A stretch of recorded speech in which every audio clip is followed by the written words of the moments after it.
Buenos días, sean todos bienvenidos a este domingo 27 de septiembre y estamos a punto de cerrar el mes. Sean todos bienvenidos a la Escuela Dominical. Somos la Iglesia Bautista Betel aquí en la ciudad de Los Mochis. Mi nombre es Sigfredo Varela, soy el pastor de la iglesia y el maestro de Escuela Dominical. Con nosotros está Eduardo Galindo. Dios te bendiga, Eduardo. Amén, pastor, gracias. Una vez más agradecidos con Dios porque nos permite seguir viviendo, seguir transmitiendo y poder seguir conectados de esta manera. Un saludo a todos los que están conectando. Dios les bendiga donde quiera que estén y en cualquier parte de la ciudad, en cualquier parte de la república o en cualquier parte del mundo. Dios les bendiga. Recuerden que estamos estudiando el libro de los Hechos. Hoy estaremos viendo el capítulo 24, así que le animo a que tome su Biblia, vaya por ella si no la tiene a la mano y ábrala en Hechos capítulo 24. Bueno, antes de orar, Eduardo, ¿quieres saludar a los hermanos? Sí, claro, sean todos bienvenidos. Les recomendamos tener su Biblia en la mano y pues quiero expresarles que este capítulo 24 y los siguientes capítulos de Hechos, de hecho, han sido muy importantes para mi vida, cómo ver la fidelidad de Dios en la defensa de sus hijos y cómo Dios ha cumplido sus propósitos, pero aún en medio de esta situación bastante difícil yo creo que fue el principal líder, predicador de la palabra de Dios o persona que Dios usó para que su reino creciera, se expandiera en diferentes partes del mundo. Ahora estaba siendo juzgado como un criminal, ¿no? Como una plaga, algo así podrían expresarse de él aquí en la Escritura. Y quisiera iniciar con algunas preguntas. Aquí tengo algunas. ¿Quiénes acusaban a Pablo? ¿Por qué lo acusaban? ¿En qué lugar estaba? ¿Cuándo se le hizo la promesa a Pablo de que él iba a tener que pasar por eso, inclusive padecer por Cristo? Uno de los primeros como declaraciones que hizo el Señor Jesús en su aparición acerca de él es que él iba a padecer por él, ¿no? Y muchas cosas más que vamos a ver esta mañana, si Dios lo permite. Pues sean bienvenidos. Bien, pues vamos a orar. Les invito a que ahí en su lugar cierren sus ojos. Vamos a pedirle a Dios dirección y que nos dé claridad, entendimiento para comprender su palabra.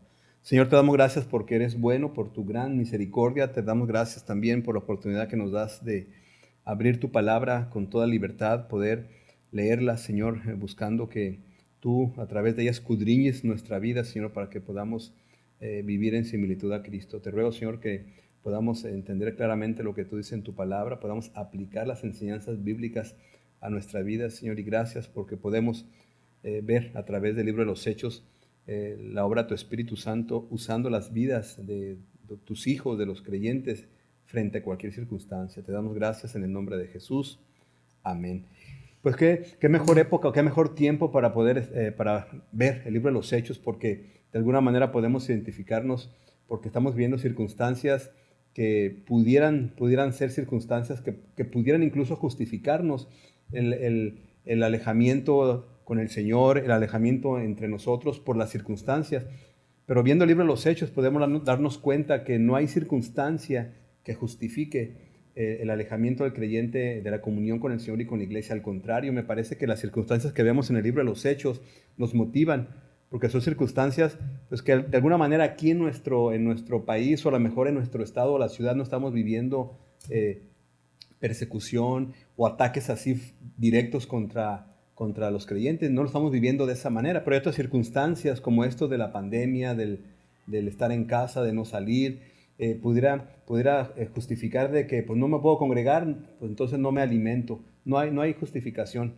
Si el apóstol Pablo pudiéramos entrevistarlo o decirle cómo nos encontramos aquí en México o en Sinaloa, o especialmente en Los Mochis, nos diría Pablo, no, eso no es nada comparado con lo que él vivió. Pero independientemente de lo que él haya vivido, lo que le dio la victoria siempre a los creyentes en medio de cualquier circunstancia, fue precisamente la presencia del Espíritu Santo en sus vidas y el sometimiento que tenían ellos al señorío de Cristo. Y Pablo es uno de los personajes en la narración bíblica que precisamente nos enseña la dependencia total al Señor. Pablo fue el que dijo, para mí el vivir es Cristo. Pablo fue el que dijo, ya no vivo yo, mas Cristo vive en mí, y lo demostró. Y lo vamos a ver en el libro, precisamente en el capítulo 24, cómo aun cuando hay quien lo acusaba, también su vida sometida al señorío de Cristo también era su defensa. Pero vamos a ir directamente al capítulo 24 de Hechos. Sí, voy a leer los primeros 9 versículos que tienen que ver con la acusación y luego ya vemos a contestar las preguntas que trae Eduardo Sí, a analizar, interesante. porque siempre hay un dedo acusador, siempre.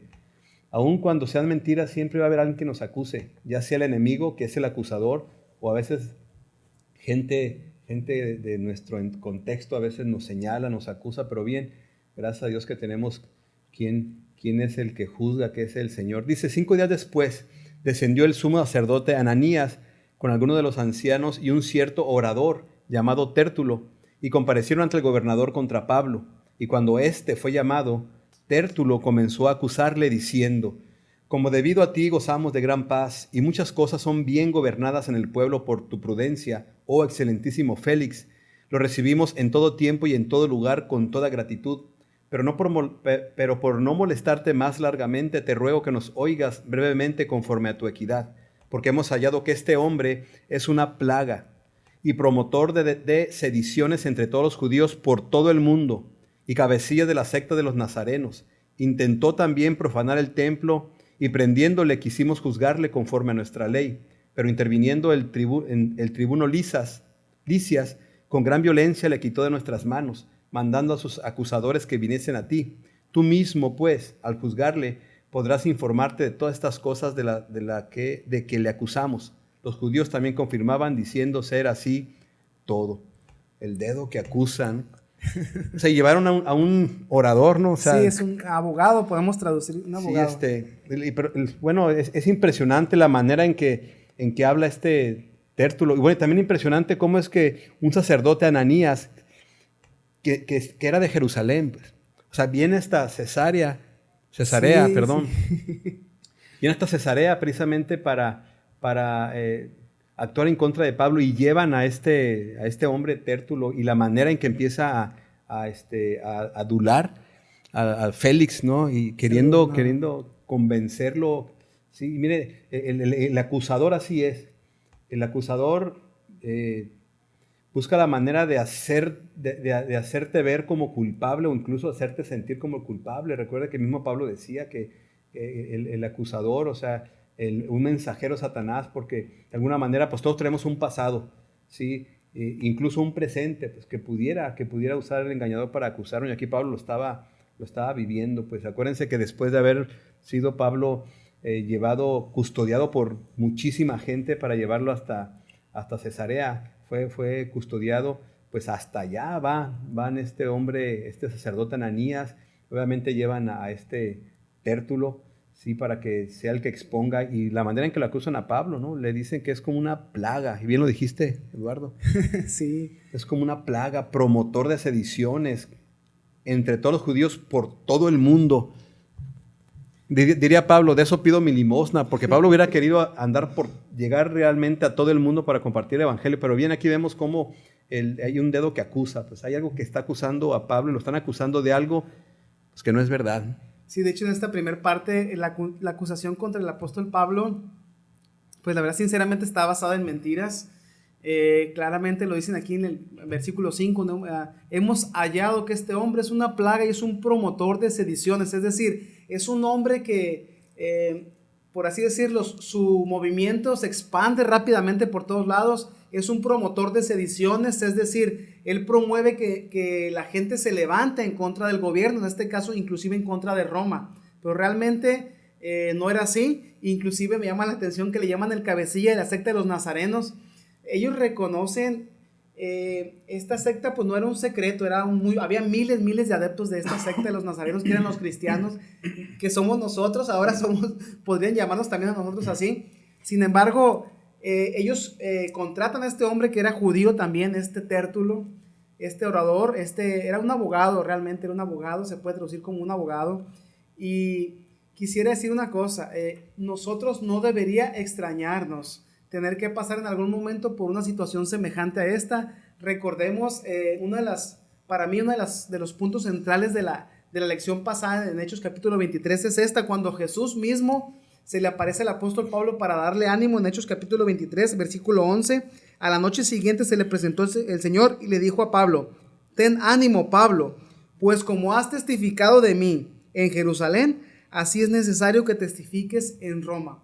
dando estas palabras, aliento al apóstol Pablo y la seguridad, la certeza de que no iba a quedar ahí, de que él iba, de alguna manera, Dios iba a proveer los medios, iba a ponerla, como en este caso en Hechos capítulo 23, pues yo lo puedo decir con libertad, ¿no? Que Dios usó inclusive al gobierno romano, a los soldados romanos, al pretorio romano, inclusive usó al tribuno Claudio Lisias para proteger a Pablo, y lo mencionaba nuestro pastor la lección pasada, con una gran caballería, con muchos soldados, muchísimos más de los que se necesitaban, y sinceramente yo doy gloria a Dios por eso, lo honro.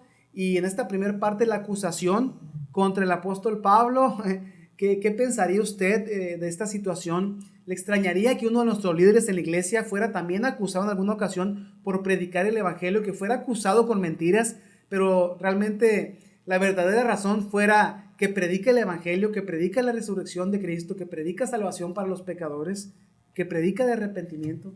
¿Qué pensaría usted de esta primera parte? Yo creo que sería interesante pensar en esto. Sí, mire, siempre va a haber, siempre ha habido, pues han existido trabas contra el evangelio, acusaciones falsas. De hecho, Jesús mismo dice que eres bienaventurado cuando por causa de él te vituperen o persigan y digan toda clase de mal contra el creyente mintiendo.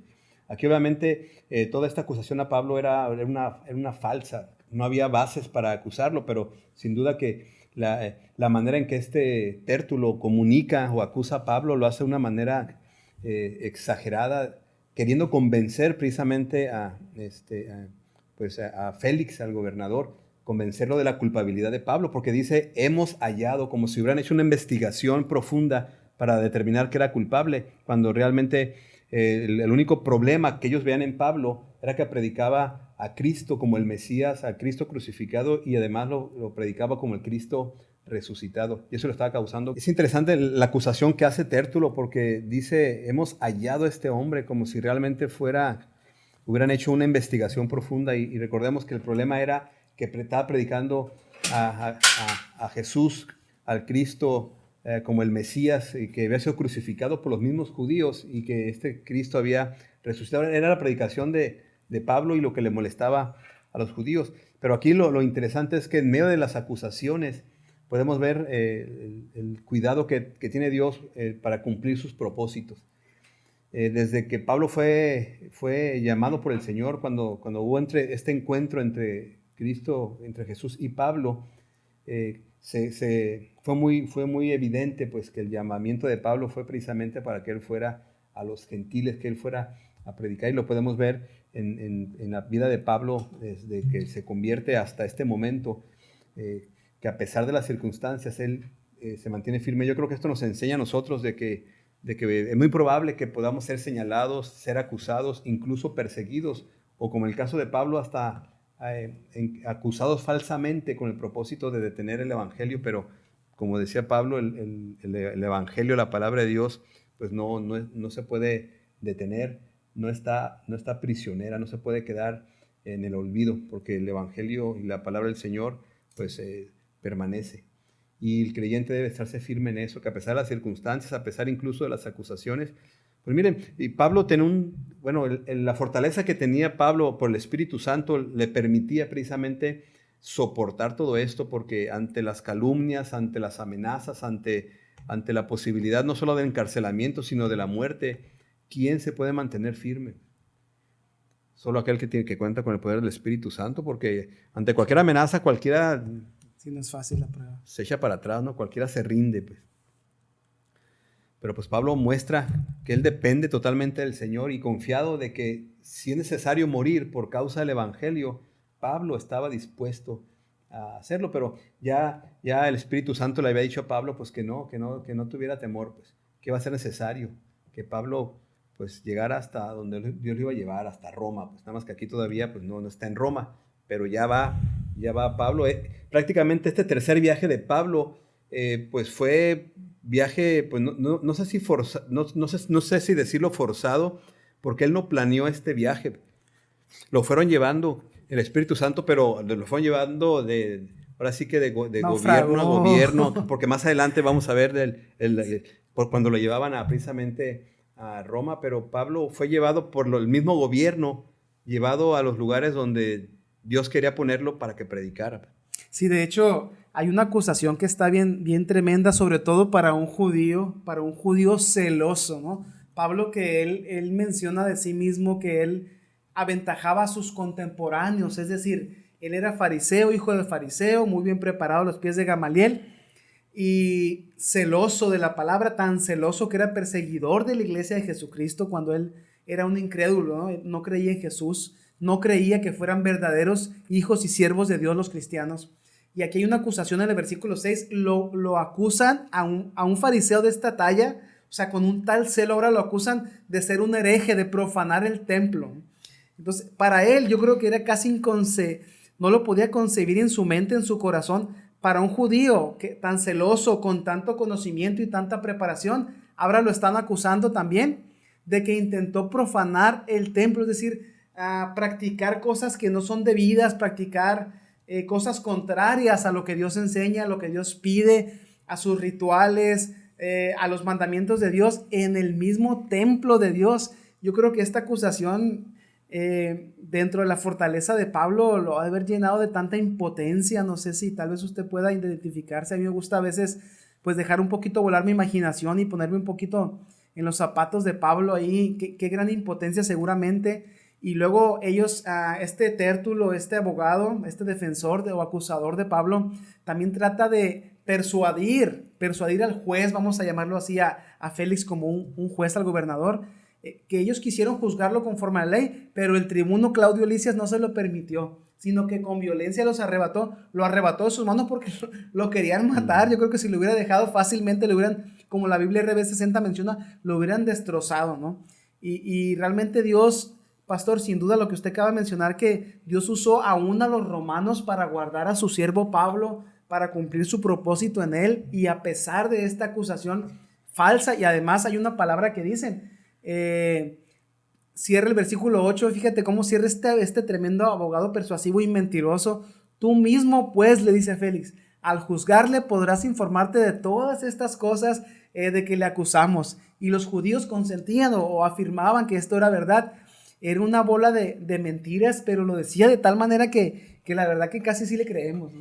No, y cuando pensamos en el engañador, porque el enemigo, el Satanás, es tan engañador que incluso a los creyentes nos acusa, y el creyente es cuando puede incluso hasta dudar de la presencia de Cristo en su vida o dudar de la salvación por la acusación. Siempre va a haber alguien que nos acuse, pero la confianza está puesta en el Señor, en la obra de Cristo. Y Pablo mantiene esa fe, porque ahorita que estaba comentando Eduardo, ¿cuál sería el sentir de Pablo mientras escuchaba esta sarta de mentiras? ¿Sí? Qué duro. Y sobre todo porque le estaban acusando de algo que él consideraba muy serio, el profanar el templo. Escuchando esta acusación, Pablo, pues no sabemos qué habrá sentido, pero por otro lado, Pablo estaba confiado en que el Señor le sostenía, y que independientemente de lo que dijeran, porque lo decía de una manera convincente, era un orador, dice la Escritura, un abogado, y ya sabe pues que los abogados pues tienen una facilidad de palabra para convencer a quien le escucha de que lo que está diciendo es verdad, aun cuando es mentira. Incluso menciona pues que desafía al conocimiento, sabiduría de Félix, y le dice: tú cuando le juzgues te vas a dar cuenta.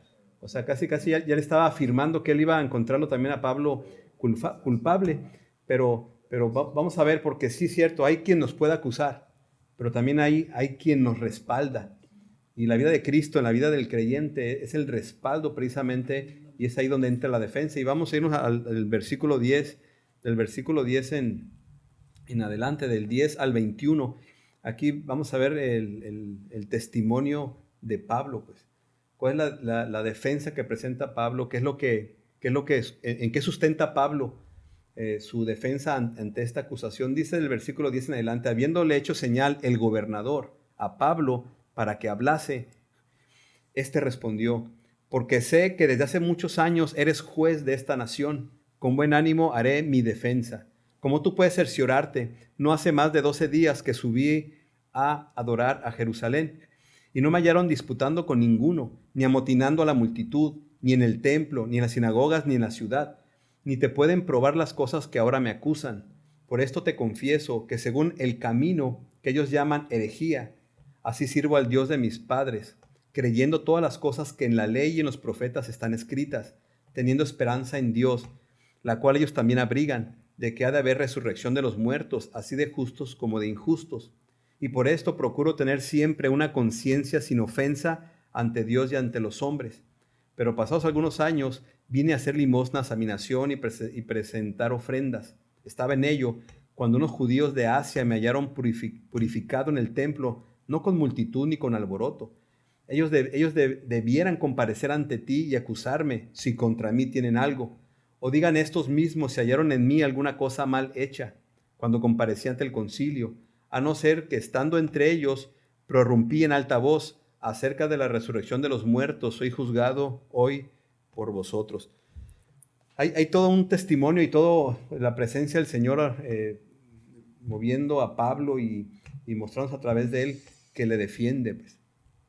A pesar de la acusación tan fuerte que le hacían y tan convincente. Por otro lado, estaba precisamente el testimonio de Pablo que avala pues la presencia de Dios con él. Y aquí le narra a Pablo, porque bien es cierto, lo vimos en unos capítulos anteriores cuando Pablo llega a Jerusalén y él mismo hace los votos de purificación en el templo precisamente para que los judíos vieran que Pablo no estaba hablando en contra de la ley, porque eso era lo que lo acusaba, ¿no? Que estaba en contra de la ley, que profanaba el templo, y Pablo mismo da testimonio de que su vida ha dado evidencia del respeto profundo que tiene para el templo y obviamente también el servicio que presta al Señor. Y Pablo da testimonio con palabras y obviamente lo comprueba también con sus hechos de que él pues, se mantiene en buena conciencia para con Dios y para con los hombres. Y aquí le hace mención de que pues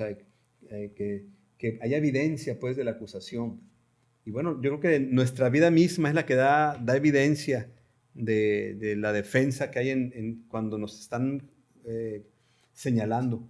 Porque no hay mejor evidencia que Cristo en nuestras vidas, ¿no? Así que yo creo que el testimonio que el creyente tiene, en este caso Pablo, fue lo que le ayudó, porque si no hubiera habido un buen testimonio de Pablo, pues entonces se hubiera visto involucrado en serios problemas. Entonces, el testimonio, es decir, la evidencia del Espíritu Santo en nuestras vidas, como Jesús lo dijo, iba a ser quien nos iba a hacer testigos o evidencias de un Cristo vivo. Así que Pablo aquí presenta como evidencia su testimonio de vida ante Dios y ante los judíos.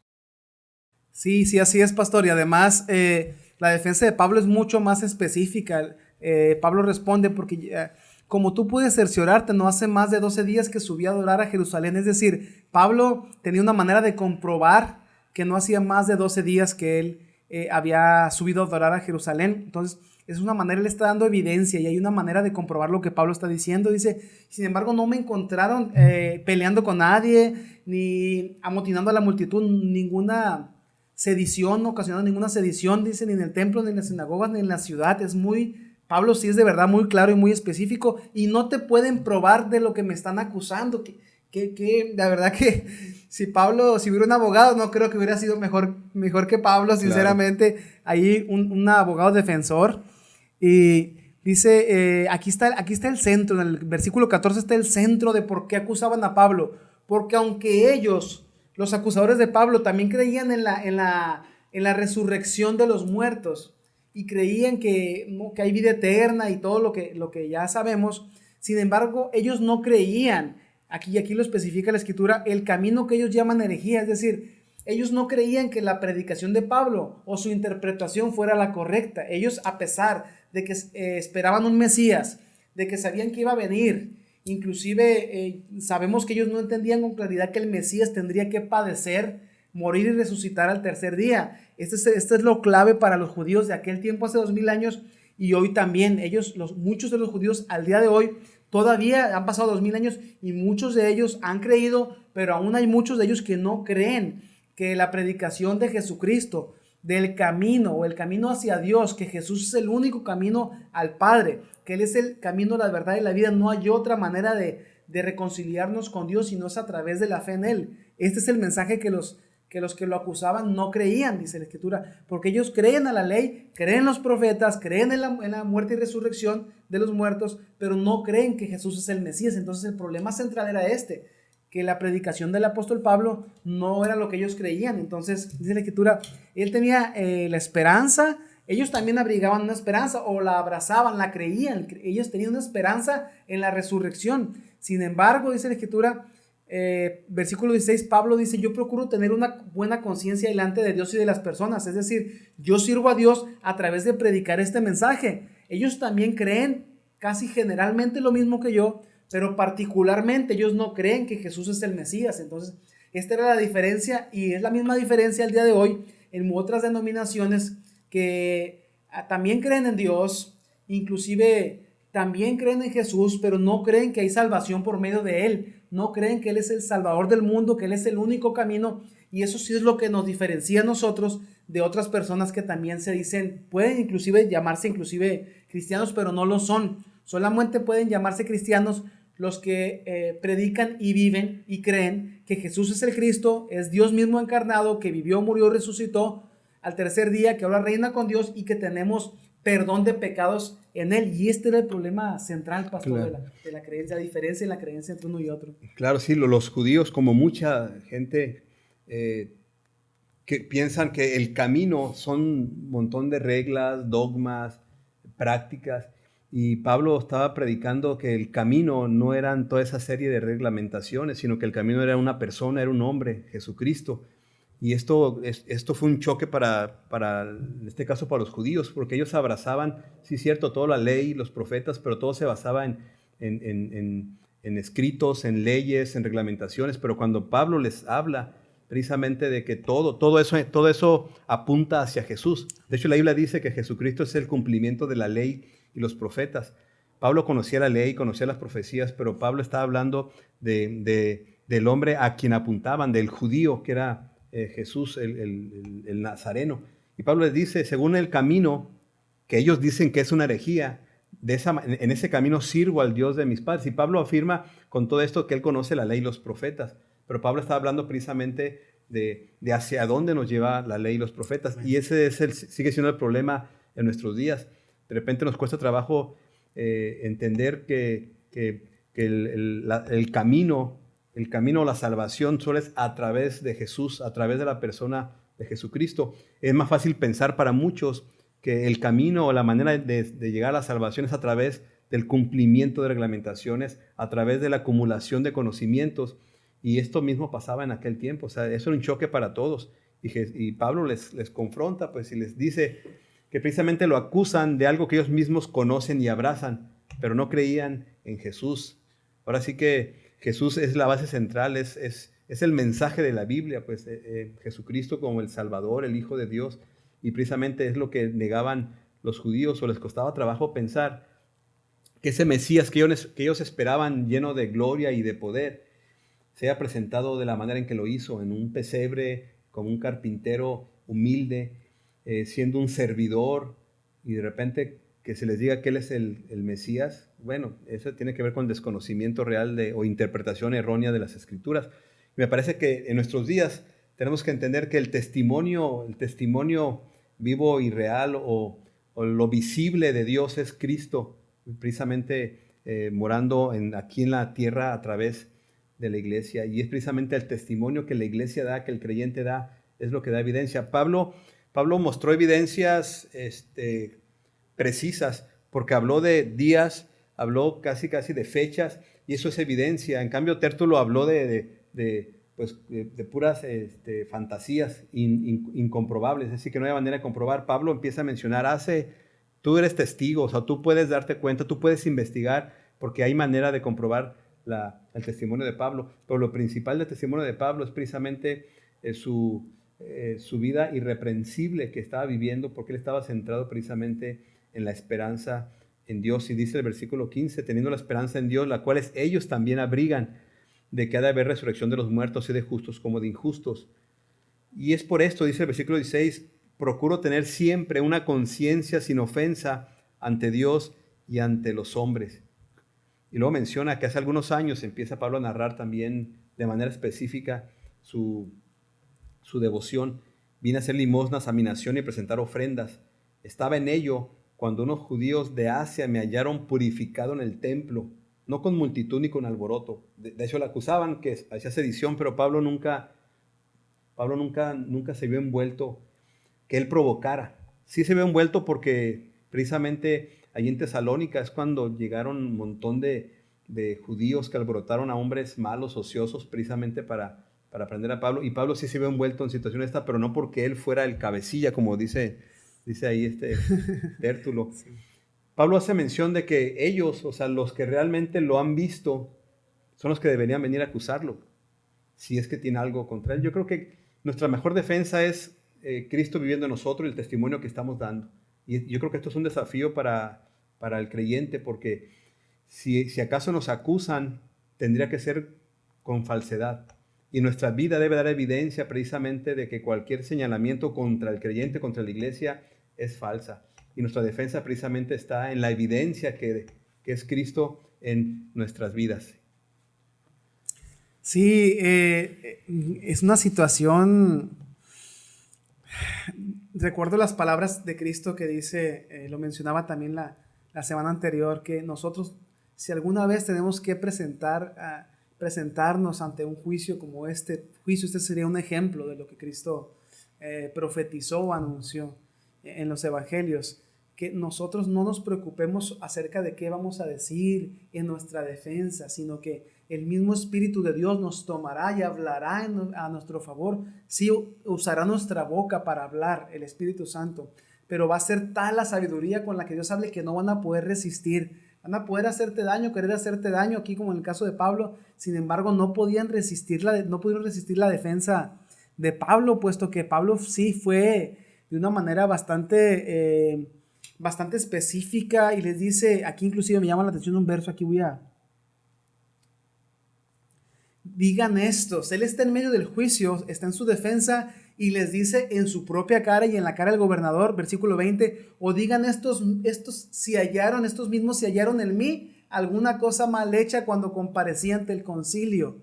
A no ser, dice, la única cosa que pudieron haber encontrado mal hecha en mí es que yo prediqué o defendí acerca de la resurrección de los muertos, por lo cual hoy soy juzgado. Entonces Pablo, delante de ellos, les dice, a ver, díganme, si encontraron una cosa mal hecha, este es el momento para que hablen y digan cuál fue la cosa mal hecha que encontraron, ¿no? Y qué tremenda sabiduría, de tal manera que no pudieron defenderse los acusadores. Sí, y valentía y seguridad en el Señor, pues, porque atreverse a decir, a ver, digan, encuentra algo mal en mí, eso habla de un compromiso con el Señor y una vida en integridad, pues. Cuando el creyente sabe por su estilo de vida, pues, que no hay de qué acusarle, pues tiene esta actitud que tuvo Pablo. A ver, digan ustedes mismos si han encontrado algo malo en mí, a menos que sea la predicación del Evangelio. Y bien, pues obviamente Pablo tenía un testimonio que le hablaba. Cuando Jesús dijo, allá en Mateo 28, pero en Hechos 1:8, que el creyente recibiría a través del Espíritu Santo el poder del cual seríamos investidos por la presencia de Él, que seríamos testigos. Esto me hace pensar que en un juicio se ocupan de testigos que son de alguna manera los que dan la evidencia, pues, de la inocencia de alguien. Pues Pablo, él tenía en sí mismo al Espíritu Santo y él mismo estaba haciendo evidencia de una vida en el Espíritu y gobernada por el Señor. Y Pablo por eso se atreve a decir, si hay algo en mí, algo malo en mí, pues díganmelo. Aprovechen ahorita que estamos cara a cara para que me acusen, pero con verdades, no con falsedades. Ok, gracias a Dios que cuando hay un testimonio que te respalda, bueno, entendiendo pues que siempre va a haber dedos que te acusan, siempre va a haber algo en contra del Evangelio del Señor, porque siempre ha habido, o sea, ¿quiénes somos nosotros para pretender pensar que nosotros no vamos a experimentar nunca estorbos, dificultades, cosas que nos quieren distraer, incluso dedos o vidas o manos que nos quieren acusar falsamente? Siempre va a existir, así que no nos debemos sorprender. Pero además de eso también tenemos que tener el compromiso con el Señor de que la presencia de Cristo en nosotros y nuestro sometimiento a la voluntad del Señor es lo que va a dar, lo que va a testiguar a favor de nosotros. Es decir, nuestro testimonio, la presencia de Cristo en nuestras vidas va a ser lo que va a respaldar precisamente cualquier acusación que hagan en nuestra contra. Bueno, y el respaldo del testimonio por la presencia de Cristo también, obviamente trae resultado en la vida de otros. Y vamos a ver ahorita del versículo 22 hasta el versículo 27, que es la última parte del capítulo. El resultado, pues, de toda este juicio ante Pablo, el resultado dice que entonces Félix es el gobernador. Oídas estas cosas, Félix, recuerden que oyó a Tértulo, pero también oyó la parte de la defensa de Pablo, o sea, oyó las dos partes, ¿sí? No fue, como dicen, no fue imparcial de nomás querer oír una versión, él quiso escuchar las dos. Dice, estando bien informado de este camino, quiere decir que este Félix ya había sido informado, ya conocía acerca del camino, acerca de los creyentes, acerca de los discípulos de Cristo, los seguidores del Señor, ya sabía. Les aplazó, es decir, pues dio más tiempo de esto diciendo, cuando descendiera el tribuno Lisas, acabaré de conocer vuestro asunto. Obviamente aquí Félix no determinó no hizo un veredicto, sino que él aplazó conociendo también, o estando bien informado acerca del camino, acerca de lo que se predicaba acerca de Jesús, decidió aplazar el juicio y diciendo que hasta que venga el tribuno Claudio Lisias, hasta que viniera entonces iba a conocer el asunto que traían delante de él. Dice el versículo 23, y mandó al centurión que custodiase a Pablo. Pero de aquí viene el fruto, pues, de una vida de testimonio y de la confianza en el Señor. Mandó al centurión que custodiase a Pablo, pero que se le concediese alguna libertad y que no impidiese a ninguno de los suyos servirle o venir a él. Esto es como una especie de VIP, ¿no? O sea, de alguna manera estaba preso, pero con privilegios, y esto no a cualquiera. Sin embargo, vemos otra vez la mano de Dios acompañando a Pablo en cada momento. Algunos días después vinieron Félix con Drusila, su mujer. Aquí ya, bueno, no podemos saber exactamente qué había en la cabeza de Félix, pero trae a su esposa, su mujer, que era judía. Llamó a Pablo y le oyó acerca de la fe en Jesucristo. Seguramente Félix, que tiene una esposa judía, y oyendo a Pablo que hablaba precisamente del camino, y Félix también conociendo algo acerca del camino, seguramente le interesó también que su esposa escuchara, o a su esposa le interesó escuchar acerca del judío, de Jesús, de quien se hablaba, pues, que era el Mesías, y bueno, todo eso que es el evangelio de Jesús. Y dice que le oyó tanto ella como Félix hablar acerca de la fe en Jesucristo. Pero al disertar Pablo acerca de la justicia, del dominio propio y del juicio venidero, Félix se espantó y dijo, ahora vete, pero cuando tenga otra oportunidad te llamaré. Esperaba también con esto que Pablo le diera dinero para que le soltase, por lo cual muchas veces lo hacía venir y hablaba con él. Pero al cabo de 2 años, para que vean el tiempo que estuvo Pablo ahí, 2 años recibió Félix por sucesora Porcio Festo. Y queriendo Félix congraciarse con los judíos, dejó preso a Pablo. Cuando había cambio de gobernador, el gobernador que saliente, él podría decidir soltar o dar por cerrado cualquier caso, pero él decide, por congraciarse con los judíos, dejar preso a Pablo. Pero sabemos todo que Dios está él tiene todo bajo su autoridad, entonces Dios mismo permitió todo esto. Pero vemos el resultado, Eduardo, del testimonio de Pablo, lo que sucede con Félix, con la esposa que es Drusila, y cómo el escuchar de la fe en Jesucristo a Félix se espanta, pues, al escuchar acerca de la justicia, del dominio propio, del juicio venidero. Pues aquí vemos otra vez la mano de Dios obrando a través de la vida de Pablo e impactando y siendo de influencia en la vida de otros. Sí, de hecho este es un mensaje bien común en las cartas del apóstol Pablo. Yo sé que a veces hay creyentes que nos espantamos y vemos cómo es posible que eso le esté diciendo a creyentes, porque les habla de la condenación, del juicio que Dios hará a todas las personas. Sin duda que quisiera dejar esto claro. Pablo, por lo menos en este capítulo, nos deja claro que él cree que todas las personas van a resucitar. Y realmente así es. Todas las personas vamos a resucitar. Todo el mundo va a resucitar. Sea bueno, sea malo, haya creído o no ha creído. La diferencia es, los que hemos creído en Jesús, vamos a resucitar para vida eterna. Y los que han rechazado el mensaje de Jesús van a resucitar para ser condenados, quemados eternamente. Ya no va a haber una oportunidad para ellos, para todo aquel que rechaza el mensaje del Evangelio. La Escritura nos dice, nos da un llamado bien hermoso, el amor manifestado en Dios mismo, en Cristo, cuando vino y se hizo hombre. Se humilló, dice la Escritura, se hizo hombre por nosotros, por amor. Y no solo se hizo hombre, sino que padeció cargando en la cruz nuestros pecados. Y este es el mensaje del Evangelio, que Cristo pagó por nosotros, murió y resucitó. Y que habrá un día en que Dios juzgará a vivos y a muertos. Los que estén vivos van a ser juzgados, pero los que hayan muertos van a resucitar para ser juzgados. ¿Cuál va a ser el juicio? Muy sencillo. ¿Creíste en Jesús? Mandé a lo más valioso que tenía, nos dirá el Padre, mandé lo más valioso que tenía, mi Hijo Jesucristo, para pagar por ti. Y solamente quiero juzgarte por una cosa: ¿creíste en Él?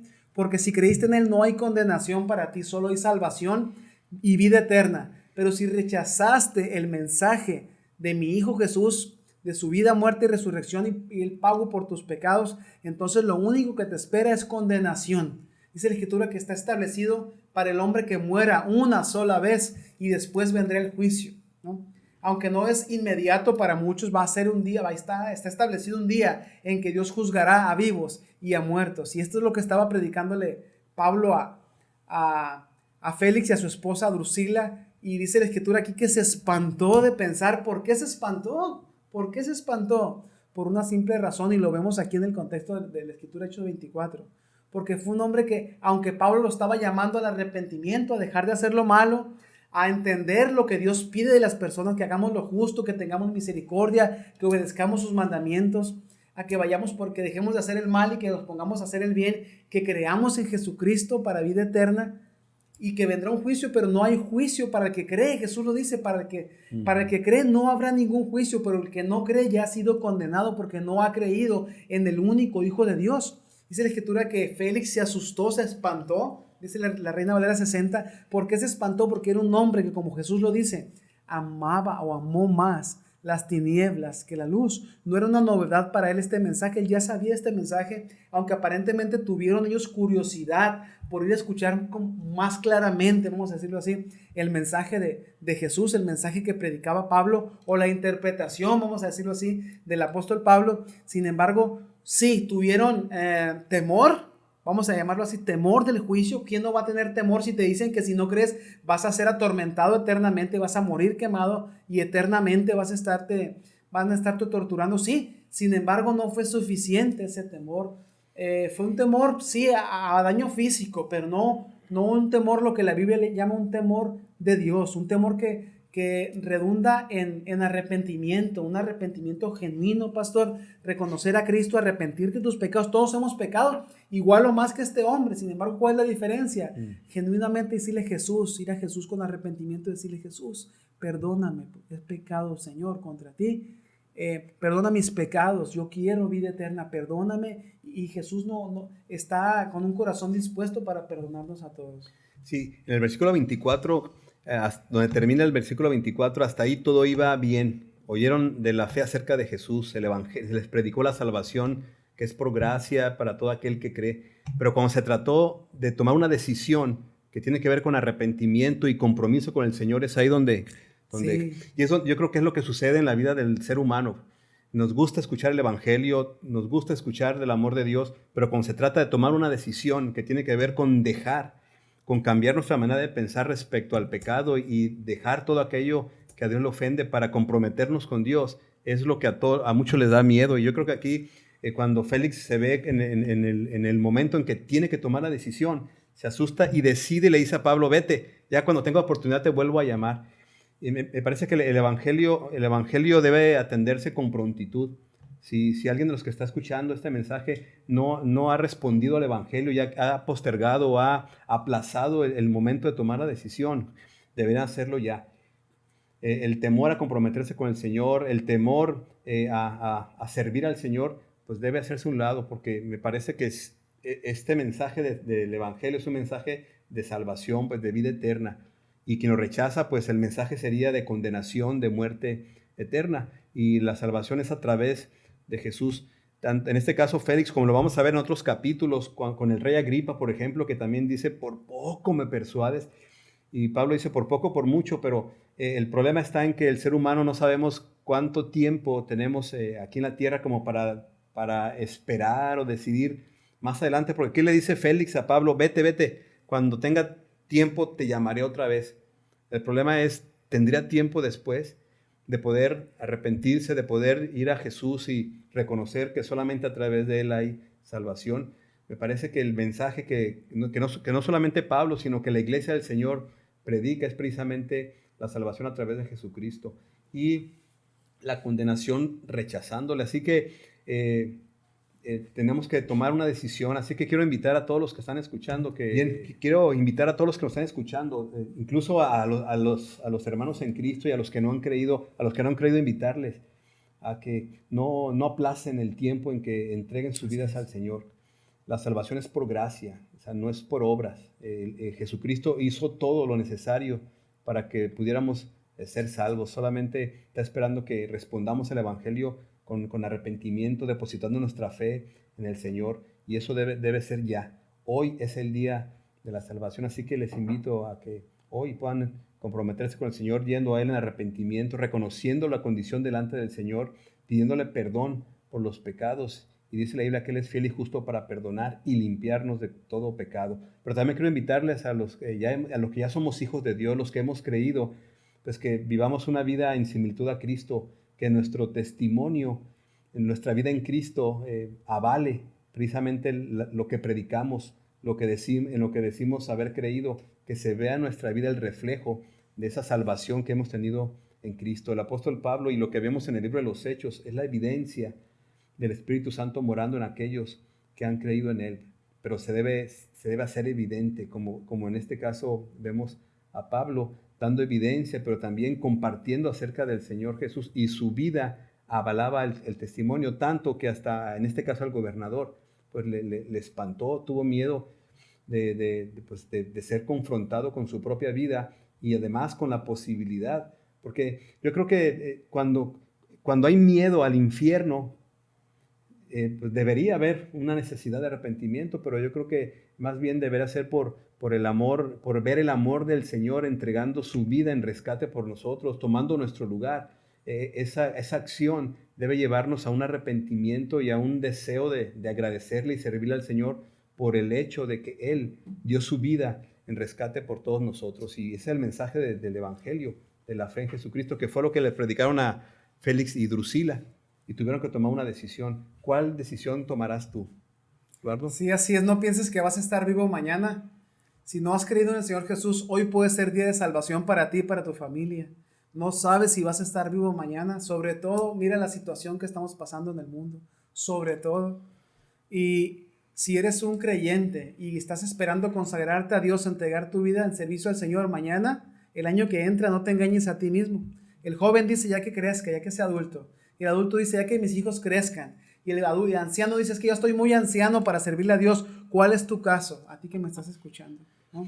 Pongo en oración por ti, por la iglesia, por los que han de escuchar este mensaje. Comparte este mensaje y que Dios sea glorificado. Así que pues toma una decisión hoy, no esperes, tómala hoy. Vamos a orar para terminar, para despedirnos, sin antes pues agradecerles a todos que se hayan conectado en esta transmisión. Ahorita a las 11:30 tenemos la escuela dominical infantil para los niños y a las 12 tenemos el servicio de predicación. Y recuerde que por la tarde también a las 7 tenemos otra reunión a la cual esperamos que usted pueda conectarse y compartirlo con sus contactos. Próximo domingo, Hechos capítulo 25. Bien, vamos a orar para despedirnos. Señor, te agradecemos esta oportunidad que nos das de compartir tu palabra, rogándote, Señor, que el mensaje no quede únicamente como un mero conocimiento, sino, Señor, que esto nos lleve a tomar una decisión por ti, por tu evangelio, para vivir con el propósito, Señor, de ser testigos tuyos aquí en esta tierra, Señor, que nuestras vidas puedan reflejar a Jesús, que nuestra vida dé evidencia de ese Dios verdadero y que otros puedan conocerte a través de nuestra vida. Gracias por la salvación que tenemos, gracias por usar nuestras vidas para tu gloria y gracias también por tu palabra, a la cual tenemos acceso sin ninguna prohibición. Bendícenos ahora y siempre en el nombre de Jesús. Amén. Dios les bendiga, hermanos, y Eduardo, pues Dios les bendiga, gracias. Saludos. Dios les bendiga, nos vemos. Dios les bendiga.